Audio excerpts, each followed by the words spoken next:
Assalamualaikum Pak Dera. Waalaikumsalam warahmatullahi Miss El. Oke, apa kabar Pak? Ini kita baru bertemu kembali ya Pak ya? Ya, alhamdulillah sehat. Biasanya kita ketemu di dunia maya ya. Iya, virtual ya. Nah, kita kan kemarin hari Sabtu dan Minggu baru saja melaksanakan kegiatan check out santri nih Pak nih. Nah, boleh diceritakan dong pengalamannya bagaimana? Ya, memang karantina itu beda ya. Kita kan baru melakukan saat ini. Tapi alhamdulillah kita sudah sukses melakukannya, melewati itu. Yang pertama, keadaan santri. Dulu sebelum masa AKB, biasanya ketika awal masuk itu ada beberapa santri yang pengen pulang, ya, homesick. Nah sekarang ini beda gitu. Justru ketika mereka masuk di karantina, mereka seneng. Mungkin efek bahwa sebelumnya karena efek pandemi, mereka di rumah berbulan-bulan dan ya, merasa Pak, ya? jenuh ya dengan pembelajaran online gitu. Wah, menarik sekali nih. Jadi pada bahagia berarti ya Pak ya? Ya, jadi tidak ada santri yang masuk ke dalam kemudian pengen pulang gitu, nggak ada. Wah, Masya Allah, Alhamdulillah ya. Nah, mengenai kesuksesan nih Pak nih, kalau pembelajaran bagaimana Pak? Apakah sama sebelum adaptasi kebiasaan baru ataukah ada perubahan nih? Ya, jadi gini ya, hasil kajian di kementerian pun menunjukkan bahwa banyak hal di masa pembelajaran online itu yang menjadi kekurangan ya. Nah, maka ketika kita buka tatap muka, alhamdulillah beberapa beberapa aktivitas pembelajaran itu menghasilkan banyak hal ya. Wow, menarik sekali. Salah satunya gini, pembelajaran yang dilakukan di masa karantina kemarin ya, salah satunya itu menjadi percontohan pada webinar nasional yang dilakukan oleh P4 TKIPA Kemendikbud. Itu salah satunya ya. Kemudian yang kedua, pembelajaran berbasis virtual reality ya, karena kita kerjasama dengan Milea Lab ya. Itu terjadi di dalam ya. Jadi pembelajaran tatap muka di masa pandemi ya, saat kita karantina itu alhamdulillah mencapai apa yang kita harapkan. Jadi tatap muka itu betul-betul tidak bisa sepenuhnya digantikan oleh virtual. Oke, baik. Jadi malah menjadi peluang baru ya Pak ya, menjadi percontohan. Wah, menarik sekali. Nah Pak, kalau murid-murid SMP Islam Cendekia Cianjur ini kan terkenal dengan prestasinya nih Pak ya. Nah, bagaimana nih masa-masa adaptasi kebiasaan baru ini? Apakah ada prestasi baru yang diraih siswa nih Pak?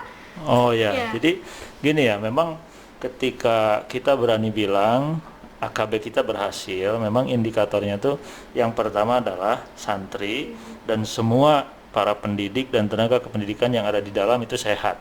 Ya, itu kesuksesan pertama. Itu kan yang utama kita khawatirkan dari dulu ya.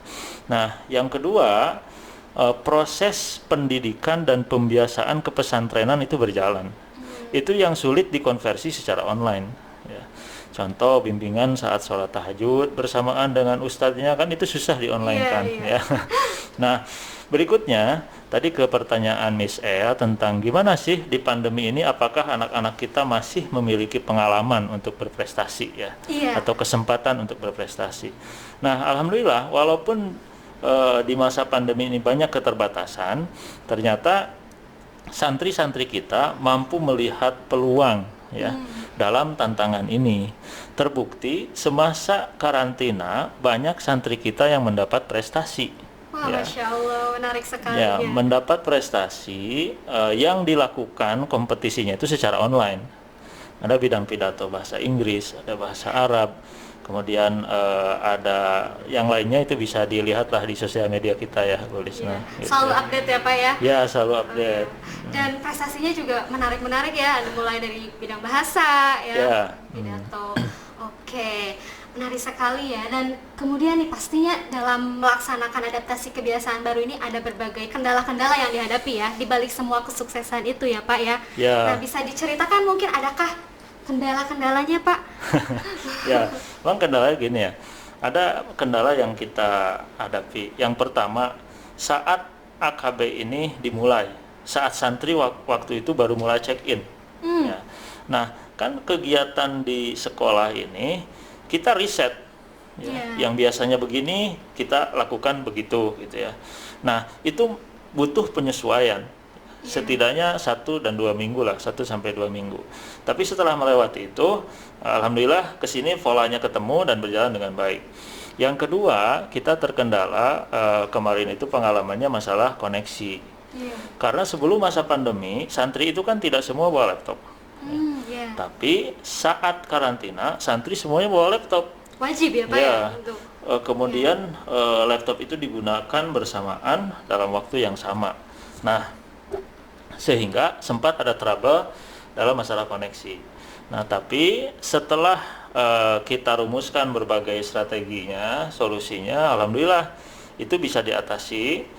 Ya, termasuk diantaranya indikator keberhasilannya adalah bahwa kita sebagai bridge school di Indonesia, partnership kita dengan Mount Barker Community di Australia itu mendapat apresiasi. Ya, jadi mendapat penghargaan dari sekian banyak bridge school di Indonesia.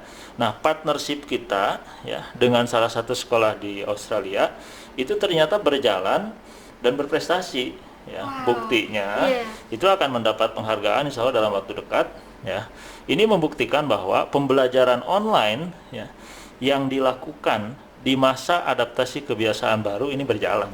Berjalan dengan sukses ya Pak ya. Meskipun ada kendala tapi masih bisa diatasi dan bahkan memunculkan peluang-peluang baru untuk berprestasi ya Pak.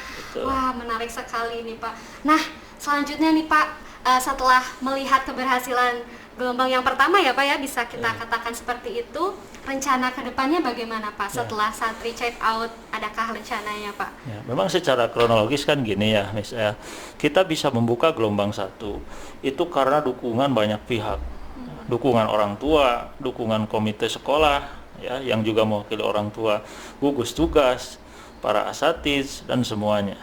Nah, pun sama nanti setelah gelombang 1 ini kita break dulu, jeda dulu, kita memang merencanakan buka kembali di bulan Januari 2021. Nah, tentu dengan mempertimbangkan beberapa hal. Di antaranya SKB 4 Menteri yang kemarin baru dirilis tanggal 20 November ya. Jadi di sana tertera bahwa perizinan pembukaan sekolah atau lembaga pendidikan saat ini tidak lagi didasarkan pada zonasi atau peta zonasi resiko COVID ya. Tapi dilakukan oleh pemerintah daerah ya. Nah, dalam hal ini tentu kita optimis, kita yakin ya bahwa pemerintah daerah Kabupaten Cianjur akan mengeluarkan peraturan, panduan yang bisa dijadikan landasan bagi semua lembaga pendidikan yang ada di Kabupaten Cianjur. Nah, itu pun tentu nanti akan dijadikan pertimbangan oleh kita, di samping memang tetap ya, utamanya kita bersinergi dengan orang tua melalui komite sekolah ya, dan kesiapan tim pendidik kita ya. Nah, itu kan tidak mudah Miss, ketika ustadz dan guru ya di karantina di dalam 2 bulan tidak ketemu sama keluarga, itu bukan tantangan yang ringan ya bagi yang belum terbiasa. Tapi alhamdulillah semua bisa dilalui. Jadi rencana kita berikutnya, kita akan buka kembali ya di bulan Januari 2021 dengan mempertimbangkan beberapa hal ya. Mudah-mudahan nanti semuanya mendukung dan santri kita bisa check in dan belajar tatap muka dengan kualitas yang lebih baik segalanya gitu. Wah, mudah-mudahan ya Pak ya semuanya berjalan lancar sehingga pembelajaran tidak selalu secara virtual nih, tapi bisa anak-anak juga merasakan nih keuntungan belajar secara langsung ya. Dan tentunya tetap mempertimbangkan berbagai pihak ya, mulai dari pemerintahan daerah, kemudian orang tua juga ya Pak ya pasti. Baik, mudah-mudahan rencananya berjalan lancar ya Pak ya. Amin, ya. Baik, Bapak terima kasih sudah berbincang bersama Lisna di sini. Mudah-mudahan semua rencananya berjalan baik. Amin, selalu jaga kesehatan untuk kita semua dan sampai ketemu lagi nanti di Januari 2021 secara tatap muka bersama santri-santri kita. Iya, betul. Dan berprestasi kembali ya Pak ya. Baik, terima kasih Pak. Ya, sama-sama. Assalamualaikum. Waalaikumsalam warahmatullahi wabarakatuh.